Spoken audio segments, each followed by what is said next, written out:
This is Talking Drupal, a weekly chat about web design and development from a group of guys with one thing in common. We love Drupal. This is episode 234, Using Composer with Drupal.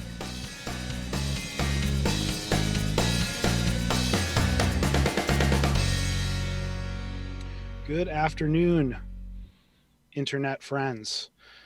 I'm John Picozzi, and joining me today, as usual, is Nick Laughlin and Stephen Cross. In this week's episode, we were talking about starting a new Drupal site with composer templates. Before we dive into that, let's find out what's new with you, Nick.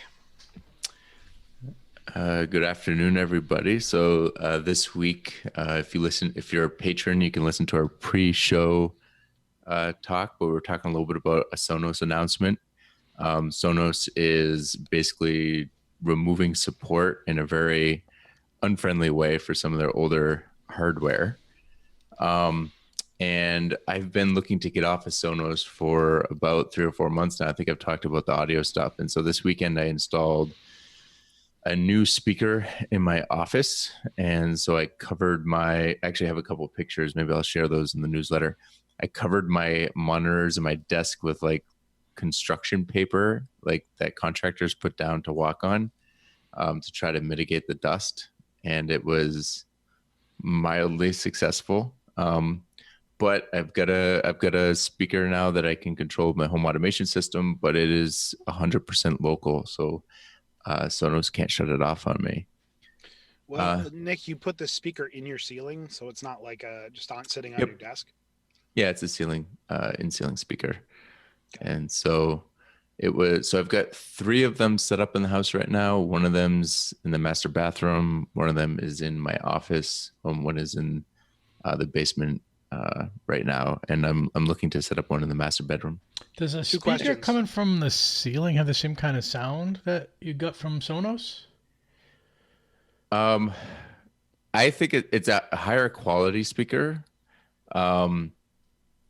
My wife notices the difference. I think she really is a huge fan of Sonos. But ironically, I've got a Connect amp set up, so she can still use a Sonos app herself to listen through these. It's the same. I didn't want to set up a lot of split speakers because those are a lot more work. So they're stereo speakers. And I mean, they sound great. They sound really good. So who makes the speaker? Is it just like a generic speaker? Monoprice.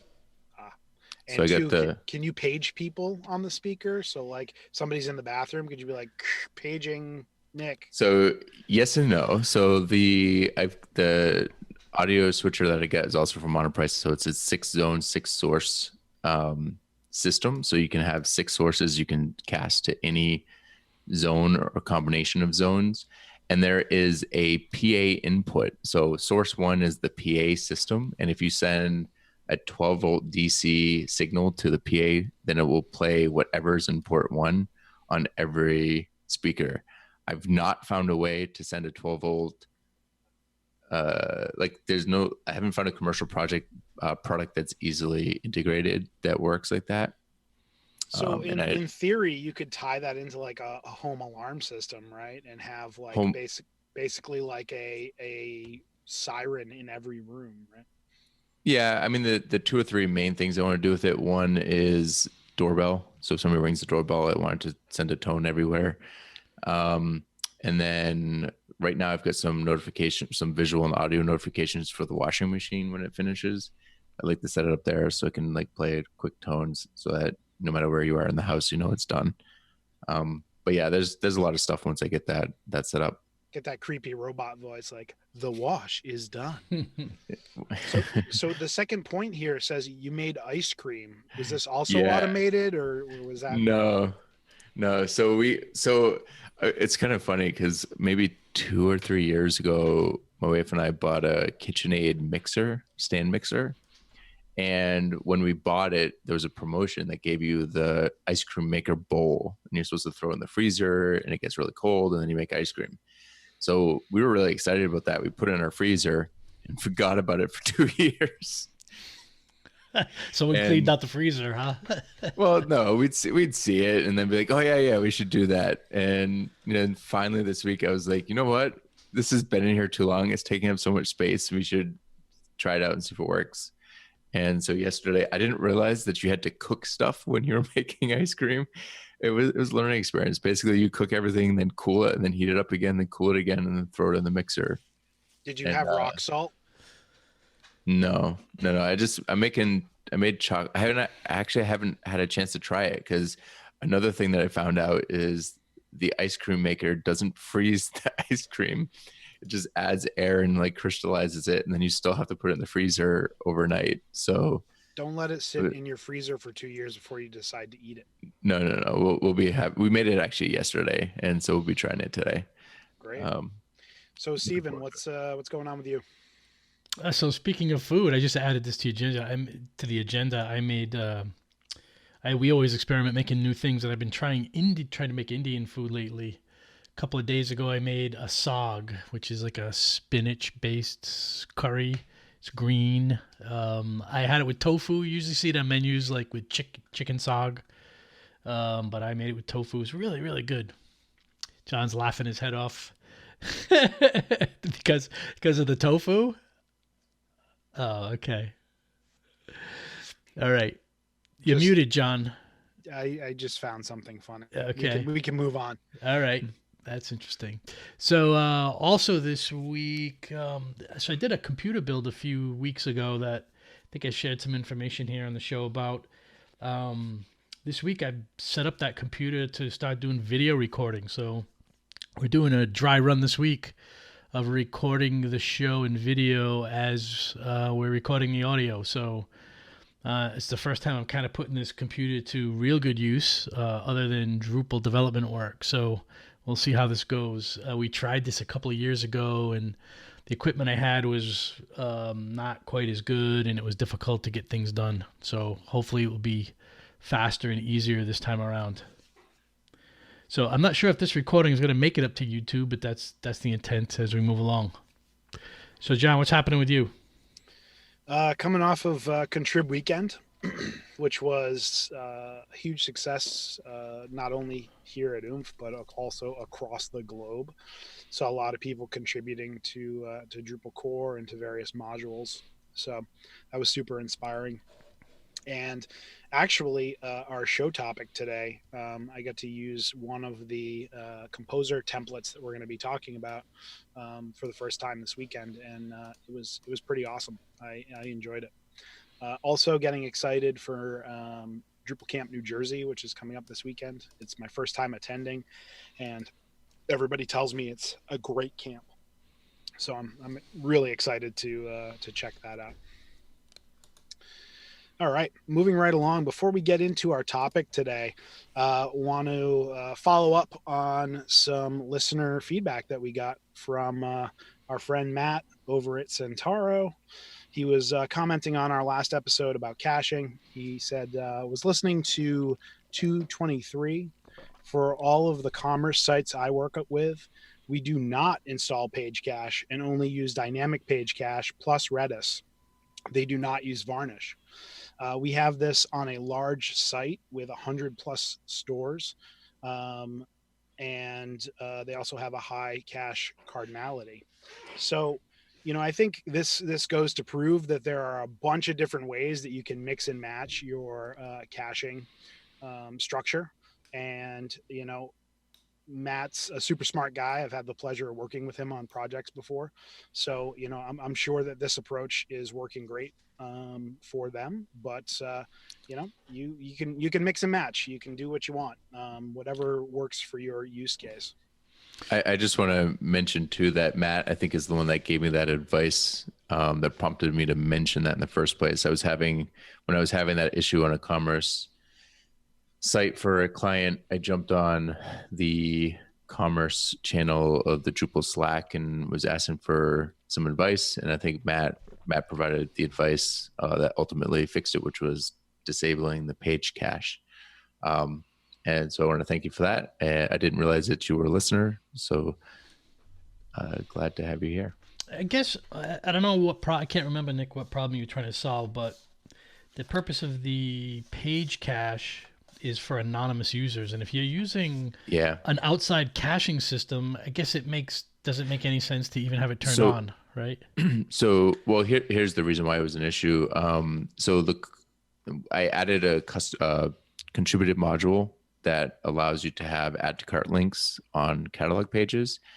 So by default, products only have add to cart links when you're on the actual product view, but if you product page or product display, but when you're displaying them in like a view or something, there's no add to cart link.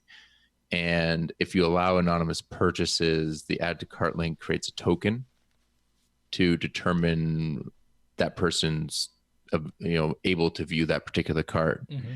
And so if you have internal page cache turned on, then that token will get cached. And so the next anonymous person that tries to add something to the cart won't have the cookie on their local settings. And so it'll say, hey, you don't have access to add this to the cart. Disabling that took it out of the prevented it from being cached. Right. And as he mentioned, I've seen no performance decrease whatsoever by disabling that. So we are planning on getting Matt and some of the other folks from Centauro on a future episode Talking Drupal to talk about commerce. So maybe we can talk about this live with him. Yeah, we had some additional follow-up from last week. We talked a bit about Lando and Docker running on Mac. And Nick, you had given me some advice on some additional things to try. So I did spend a couple of days last week doing some testing, and in my test scenario, which was really small one, which was basically spin up a basic Drupal site and do a build. I saw almost no difference on the Mac results. Like I could save an 8-minute job would maybe take 7.5 minutes or 7 minutes to do a build. So it was very, very little useful results. I mean, 10%. So 10% improvement. 10% improvement is pretty good, but big picture. I have some additional advice. So the listener, and you know who you are, who gave me the initial advice that I provided to you, said that an additional thing that could help on a Mac, which seems absurd to me, is if you run Ubuntu in a VM or Linux in a VM and then Docker in that VM, it removes some of the abstraction that Mac does, and it can speed it up significantly. So adding an additional layer of abstraction can speed it up. I've seen some reports on that. If you do a Google search on this basic, hey, speed up a Docker on Mac, you'll see a lot of people that recommend that. Steve, was your test specifically around updating the folders that so it's doing it's a like a basic project startup that's using Acquis BLT, and the build process is basically building all the artifacts for Drupal site. So it is significant IO on your disk, which is why I thought I would see some results with some of the fine tuning that I did. So I did without much scientific research or benchmarking. I did change my my Docker, the folders that Docker was looking at after our last show about that, and I saw like a little improvement. Yeah, a little bit. Not anything that was like, oh my gosh, this is like working on a Linux machine. Yeah. All right.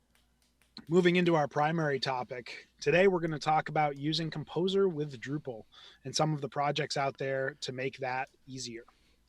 Every project starts with a Composer create project, or at least they should.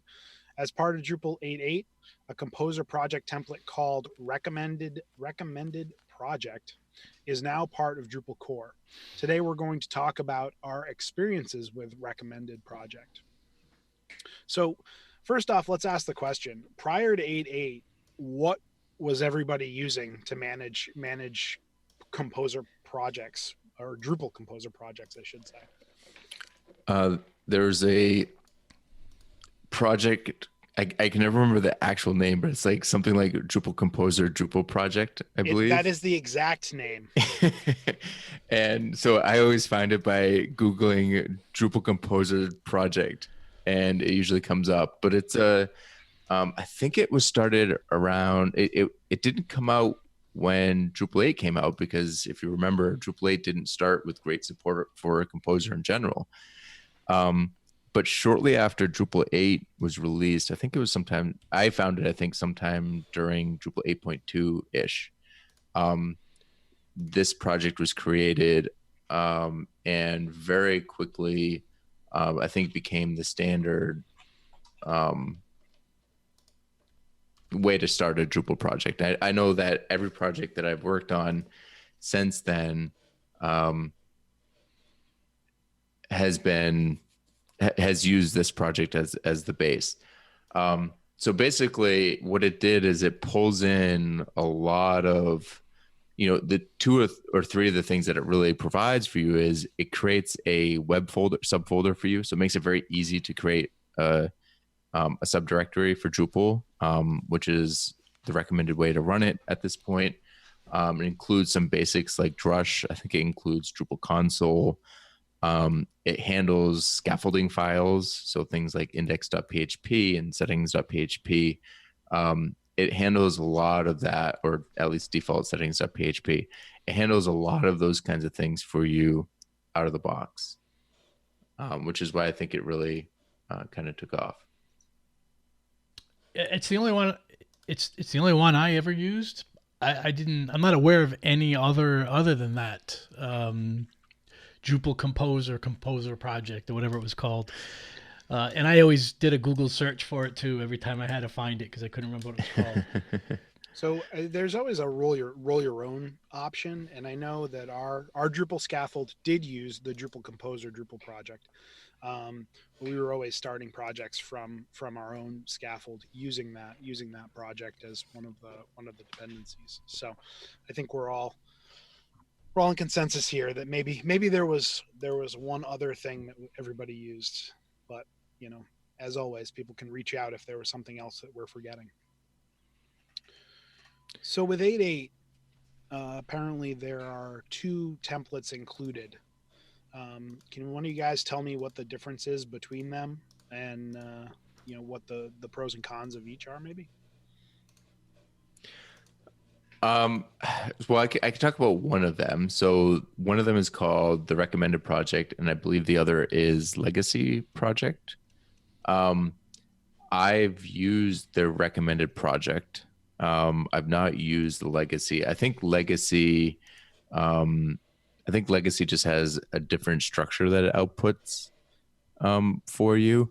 And the Recommended Project, I think, is the one that they're looking at working with moving forward. So is it more, the Legacy is more of like the flat file structure where your Composer file is like in the Drupal root, or how does that typically present itself? I can't answer that question. Okay. I don't know the answer to that. It says,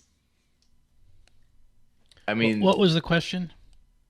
What's the difference between Legacy Project and Recommended Project? Is it I think that's exactly it. Yeah. Do you want to ask that question again and I can answer it? I just read the page. And I'm busy here, by the way, monitoring that the video's getting created properly. So I got a little distracted over here. Yeah, no, that's fine.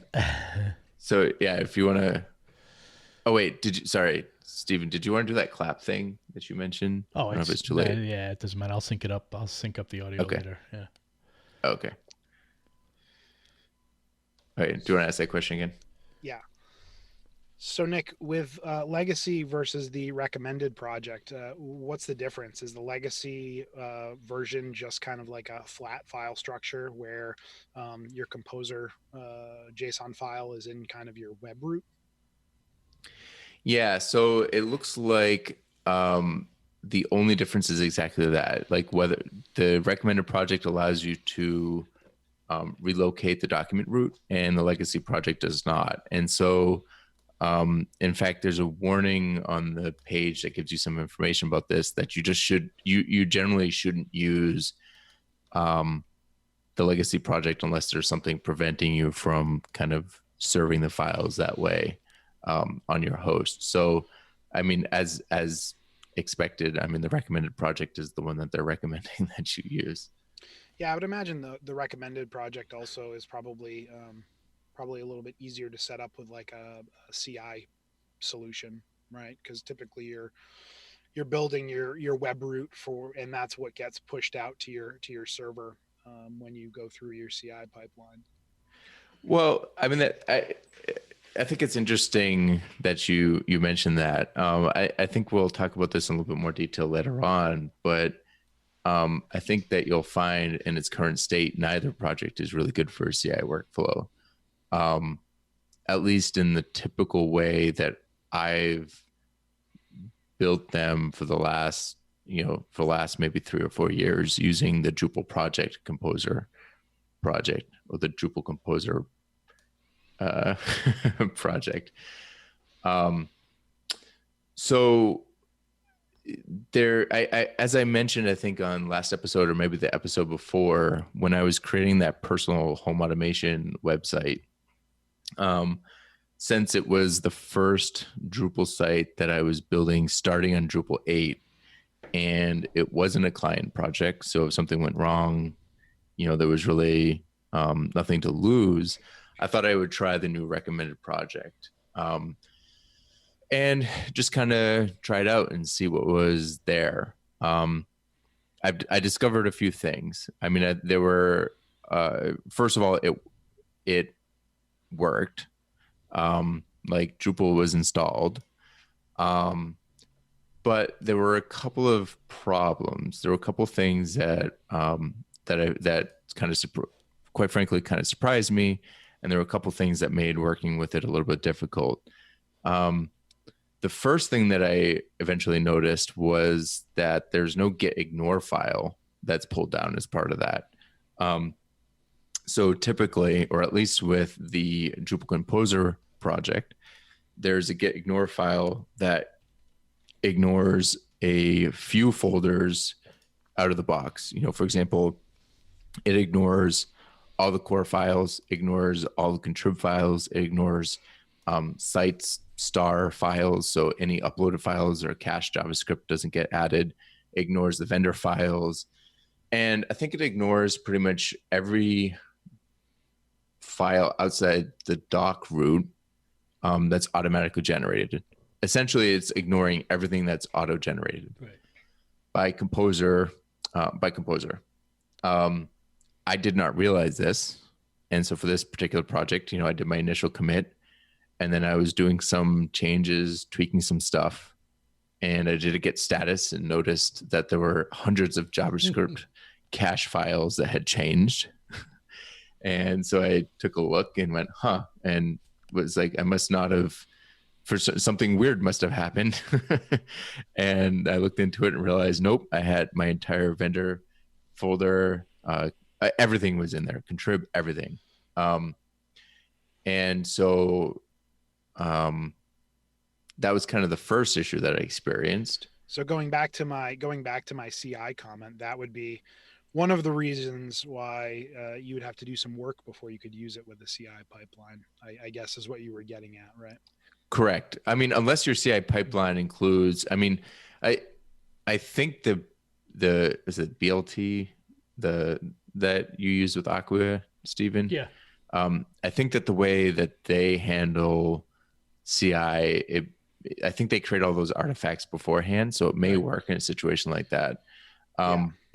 But in most cases, when I'm doing CI, like you're just committing essentially the composer JSON file and any custom stuff that you've got, the composer lock file and any custom stuff, and then the build process is pulling all those dependencies down and building the theme, there, and then using some the means BLT CI does the same thing. It does the build on during the CI process. Oh, okay. Yeah. So yeah, this would be problematic for BLT as well then. Yeah. So I guess that is a factor, right? So if you're using kind of like a dumb CI process, right, where it's not doing all of that fun stuff to build your assets, I guess you're just using this to move files, right? You could essentially use this and have it move those files from one to the other. But ultimately, if you want to take full advantage of CI, you need to do some work. Exactly. I had the same exact experience, Nick, this week, and I think you and I started chatting on Slack about it. It was like, hey, does anyone know why Git Ignore isn't in here? And I just want us to drill into that a little bit. It seems that there's a little bit of discussion going on about whether Git Ignore should be included in that project or not. Yeah. So Stephen found, after we were chatting about it, Stephen found excuse me. Stephen found as he mentioned, an issue that on Drupal.org talking about whether or not Git Ignore belongs in the recommended project. And since I had just used this, I had an opinion on it. I put in my 2 cents, and the basic school of thought was some people expect there not to be a Git Ignore there, and you can always just add a Git Ignore. The other school of thought, which is the school of thought I'm in, is that automatically generated files should not be in your Git repo. And it's easier to, if you have a folder like that doesn't get added that you're expecting to be added, if you have a legacy CI workflow that needs all the files, it's easier to modify the Git Ignore and remove that line so that those folders get added than it is to remove and keep a clean project, all the generated files that got added inadvertently in the first place. I think the only what is the opposing view to that that's valid? I mean, it's obvious that when this was initially created, there was reason to not include it because Drupal has always had it in. When you downloaded Drupal, the Git Ignore was always there, and now it's not. It actually, that's not true. Okay, and that's the opposing view. So if you download Drupal from Drupal.org as a tar, there is no Git Ignore. And that makes sense because you're pulling down all the files, and if you're committing them, you need to have everything there. So you're not building from Composer, you're not building from somewhere. You're pulling down an archive. And so part of the concern... Are you sure about that? Well, I'm taking Greg Anderson at his word. Okay. But one of his comments says that that's the case. I mean, we can certainly verify that while I'm going through this. But and so it's never had a Git Ignore. It has an example Git Ignore, but it's never had a Git Ignore because I guess it's presumed that if you're downloading the files directly and you're committing it, you need to commit all the changes. So apparently, one of the difficulties with this is if the way that the Drupal Composer create recommended project works is it builds off of that file system, that file setup essentially. So in order to get the Git Ignore in there, they have to add it to the root project. So they would be adding a Git Ignore file to the Drupal project when there's never been one. And there would also be an example and an actual Git Ignore, which would be confusing. So let me see if I'm understanding this. There is no Git Ignore in Drupal core, right? If you download it from, if you just download it directly as a tar. But even if you pull it with Git, there's no Git Ignore added at that point, is there? No, but the Drupal Composer create project does. That's a function of that project, right? Correct. Yep. Exactly. So in theory, the recommend project, right, could add a Git Ignore to the top level alongside the Composer JSON folder and the web folder and all that stuff that governs the whole thing, right? Apparently no, because it's built off the legacy project, which builds off of the same process that builds that zip. So they're doing it in a different process. I think, and we're going to get another listener correction based on my next statement, I'm sure. That's what they're here for. Exactly. They keep us honest. That's right. But one of the problems not to get too far afield here because we're going back and forth, but one of the problems with the Drupal Composer Create project or the Drupal Composer project is that sometimes updates are delayed. So a Drupal core update comes out, some process has to run so that the Composer project sees that update essentially and pulls it in. I think the way that the recommended project works, it's kind of baked into the system. So I would assume that updates to Drupal core would get seen immediately by the recommended or the legacy project because they're part of the same pipeline on the Drupal side. And so I think because they're pulling from there, maybe it's more difficult. Although, like I said, I'm taking, Greg at his word. There's a comment that he basically says that the way to get the Git Ignore in requires adding it there, which I could see being hugely problematic for people using the tar directly and suddenly adding something that was never there. Now, I would contend. I kind of see. So I just went back and looked at a few zip files that I had in my download directory. So yes, I can't find a Git Ignore in any Drupal zip files that I downloaded in the past. But as we're going through this conversation, I'm thinking to myself, I always have a Git Ignore file. Well, that's because I always started with Drupal Composer project, and that had a Git Ignore in it. So it's never clear to me that wasn't coming from the core, it was coming from the Composer project. Exactly. Which kind of makes sense. If you're not using, not using Git, you're just downloading it from the website and putting it in a folder. Like, you don't really need that extra file. But I think the project... I guess the issue I have is that the way to use a Composer project was pretty much through this project. And Git Ignore always was there, and now it's not. Exactly. And I think that's the thing. Like, I think we really need to... Drupal Composer project has become the de facto way to do it. I think having a built-in Drupal way to do it makes sense, but if it doesn't take direction from the Drupal Composer project, then people just won't use the recommended way because it's missing too many features. And this is just one of the three problems that I discovered when I was using it. So what are the other two? So I found some as well.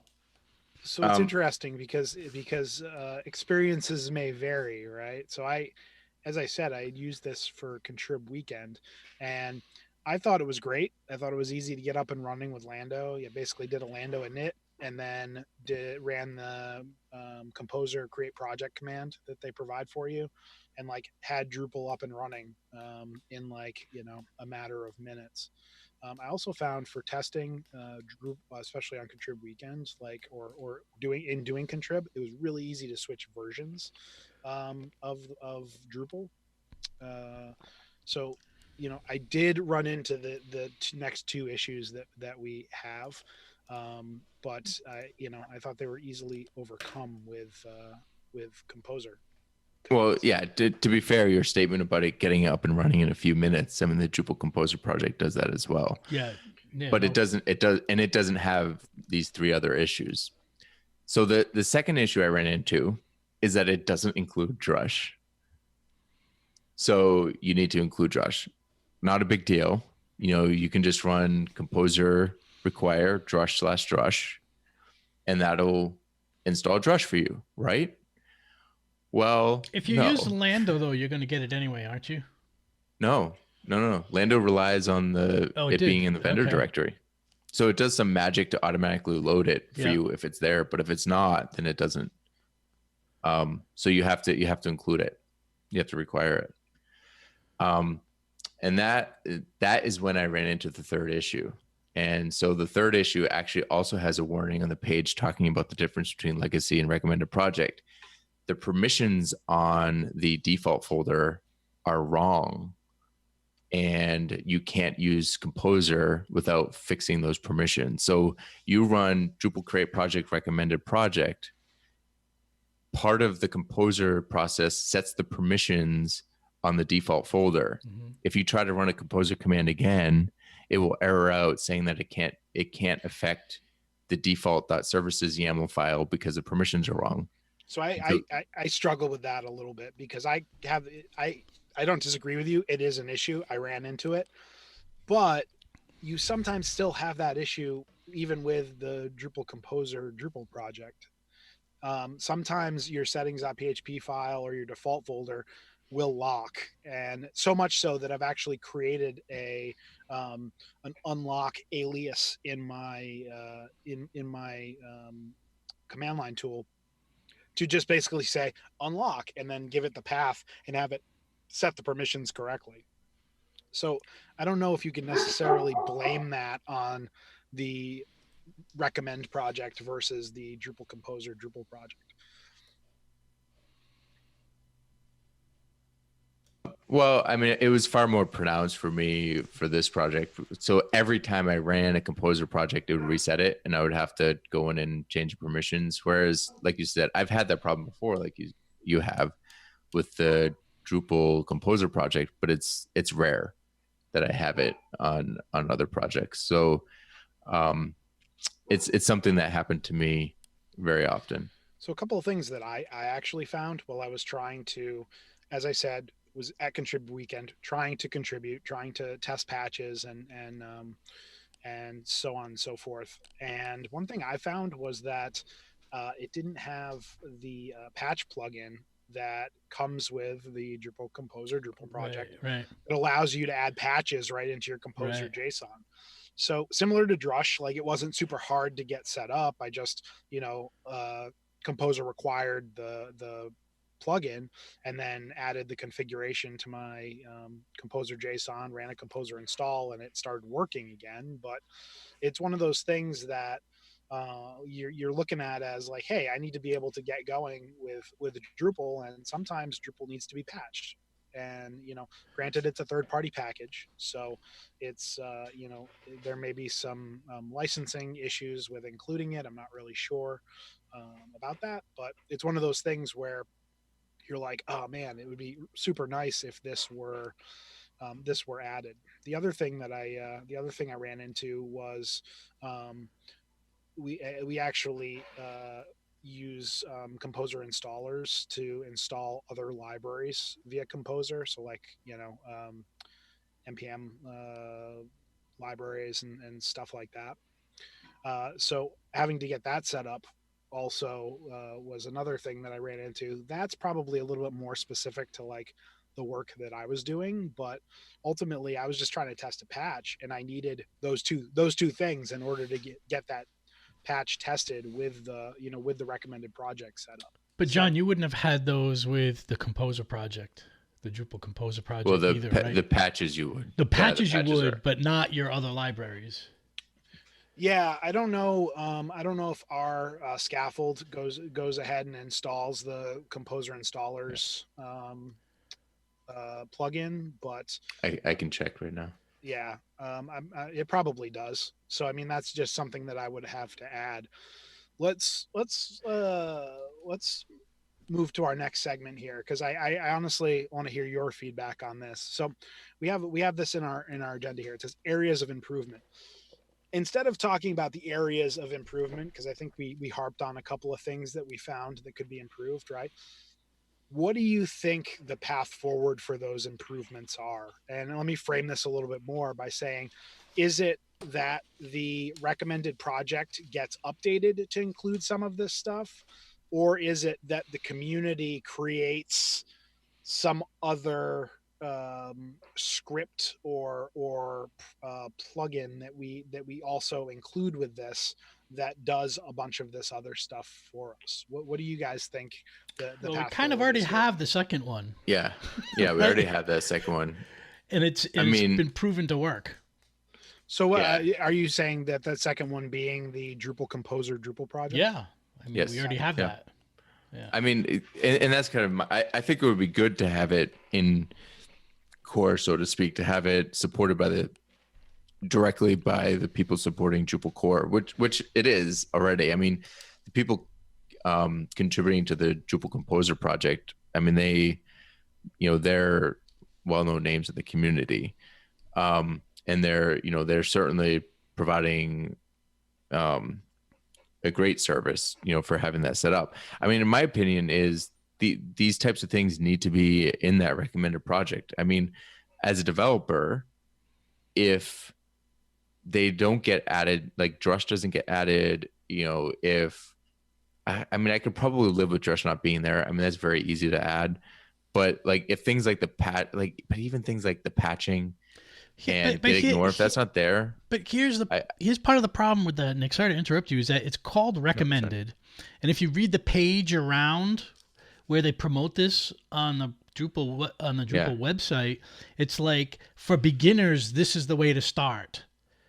And how can you like have a way to start without including an ignore file and Drush? Well, so I mean, is there anyone that would depends. recommend starting a Drupal project without that stuff? So it's not called the bare bones project. It's called the recommended.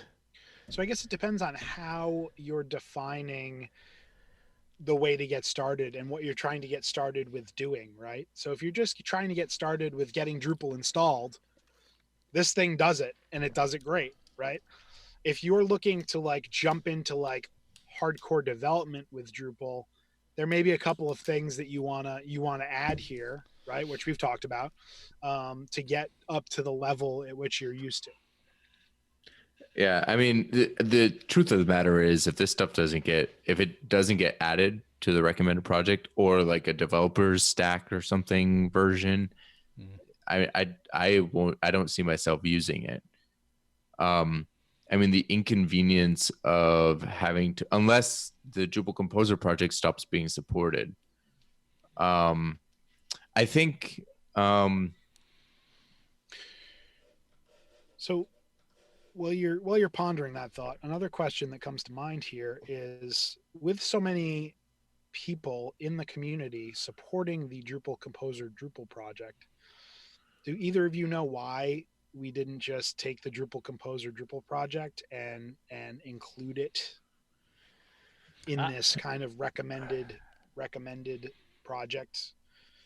My guess is that it's very opinionated and has a lot of stuff in that they didn't want in it. That's exactly it. And I think a lot, it was started by somebody that works for a particular vendor of hosting services. And so a lot of those opinions are related to how that particular vendor structures its projects. And so I think that I think that there was some discussion about not having something that's vendor specific pulled into the core project, and I see the merits of that discussion. But I mean, like I said, as we've been talking about this whole show, I mean, there's other things that I feel are. I mean, I use the Drupal Create project on every Drupal site that I work on. That's in Drupal 8. It doesn't, and I use it on many different hosting vendors with no problems whatsoever. It was very jarring for me to, I mean, the Git Ignore file, again, that's something that you can fix by adding something. Getting Drush in there, that's something you can fix pretty easily just by requiring it. Same thing with the patches. The permissions issue is a little bit more annoying. I mean, having to change it every single time, but that's like something that I think is agreed. That was a bug that's planning on being fixed. The other things are more of just convenience. It's one of those things like, why, I have to, every time I'm going to start a project, I have to remember to do these 10 things or use one that already does those 10 things. And maybe a couple of other things that, I may not need. But the truth is, in some cases, even those things are nice too. So one of the things that I think the Drupal Create project, the Drupal Composer project does is it provides a script in for the composer to delete Git folders in Contrib. So when Composer pulls down something from source, it just clones it. And so there's a .git folder. And some of the hosting providers, they have their own repository. So when you try to add it, it's trying to add a submodule or something rather than just adding this actual files. And so the script goes through and deletes all those folders so that so it's clean. Now, that's one of those things that's vendor specific. Like, it was put in there so that the vendor could handle it. It would be easier to set up CI workflows for them. But I find that useful anywhere. I mean, I have clients that, the CI workflow is fairly custom built. It gets built on a Jenkins server, and then Jenkins essentially rsyncs everything over. And yeah, rsync could certainly handle those .git folders, no problem, but that's a lot of files to move unnecessarily. Right. Um, so, and and it makes the code base bigger, all that kind of stuff. So, the assumption, in my experience, the assumptions that the vendor that were made, to make things smoother for that vendor, have never been a hindrance for me. But I can see people not wanting to put something in core that responds to those. But then again, like I said, if the recommended project doesn't support basic things like Drush or Git Ignore or things like that, I don't see myself using it long term. So, I mean, before we close, I'm looking at the Drupal Composer Drupal project, and not to beat a dead horse here, but like I'm just looking at the require statement for that project, and there are 4, maybe 5 things in this list that, if they were added to the recommended project, would like satisfy most of the issues that, right? So, composer installers, the composer patches plugin. I don't personally use Drupal console, but I know a lot of people out there do, so like that should definitely be in there. Drush, and then for me, the composer Drupal optimizations. I think that's super important if you're running a composer based project. I'm not familiar with some of these other ones like Drupal Finder and PHP environment, but I imagine maybe somebody could make a case for those as well. But I think if you had those 4 or 5 things in the required project, I think it would be it would be in a really good place. Not to say that this first iteration isn't really awesome. I am really excited about it, but I think it has, as Nick said, a little ways to go. Yeah, I think one of the best things about this is kind of I think there's a couple of good things about this. One of them is starting to really acknowledge how important Composer has come to the Drupal. It's kind of like the first real acknowledgement that Composer has become so important to the Drupal ecosphere. Trying to move this into core and provide a way forward with it. The second thing is, as Stephen mentioned, there's an issue on Drupal.org, and there's a lot of talk on there about the opposing views, the couple of different opposing views, and what the best way forward is. So it's not like somebody put this out and said this is the way it's going to be and that's it. There's active discussion on this particular topic, and people are looking for a resolution that causes the least confusion moving forward. And so, I mean, I'm confident that we'll get to a place where it's usable. It may sound like it looking back, but this isn't a show to complain about the fact that the recommended project is missing some stuff. This is the first release that has had a recommended Composer project. It's more of just a discussion about something that we, the three of us took a look at in the last couple of weeks, and what we discovered. I think I want to clarify. It is usable. It may not be usable if you're a developer in our situations where we need some tooling to make it more usable. It does work if you just want to install Drupal. So, in closing, if somebody wanted to provide us feedback or send us nasty grams about this episode, Stephen, where would they go about doing that? So if you have questions, feedback, or would, like John said, correct us on anything, you can reach out to us on Twitter at Talking Drupal. You could also email us at show@talkingdrupal.com. If you would like to receive a newsletter, as I think we said, 1 a week, maybe not always 1 a week, but it comes out with the show, you can go to talkingdrupal.com/newsletter. It gives some additional information about something from an episode. It could give some clarifying information, or it could just say, hey, the show is out and ready to listen to. So check it out. Last week's included pictures of Legos that my son and I built. So, I mean, you never know. That's right. Also, if you are interested in supporting the show financially, you could do that by becoming a patron. And you can go to talkingdrupal.com and choose Become a Patron. anywhere from a couple of bucks to as much money as you want to give us, you can. Some of the benefits you get, one is you get to see this show in its raw format. So I said see, but it's more of hear. So we push the record button and at the beginning and record all the way through and then stop at the end, and that's what shows up on the raw feed. The one that shows up in your podcast feed is one that we've cleaned up all the little mistakes we've made. So if you want to hear how many mistakes we make, you can become a patron and listen to the raw feed. I think the more interesting is the pre-show and post-show commentary that we have rather than all our flubs. But you get the pre-show and post-show as well if you're a patron. I don't know. Sometimes we flub pretty hard. So.